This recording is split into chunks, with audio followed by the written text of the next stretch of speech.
ka Allah Subhanahu wa taala.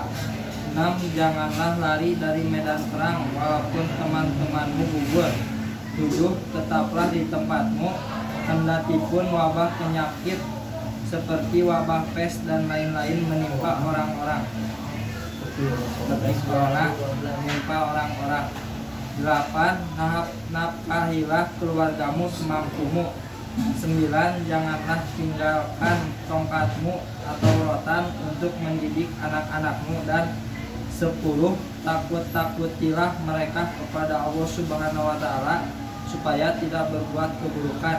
Hadis riwayat Ahmad Tabrani dari kitab At-Targhib.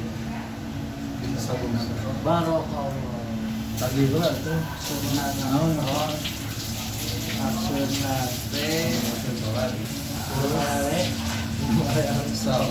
Jangan minum khamar atau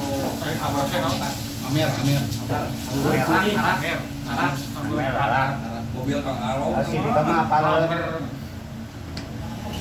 Assalamualaikum warahmatullahi wabarakatuh. Waalaikumsalam.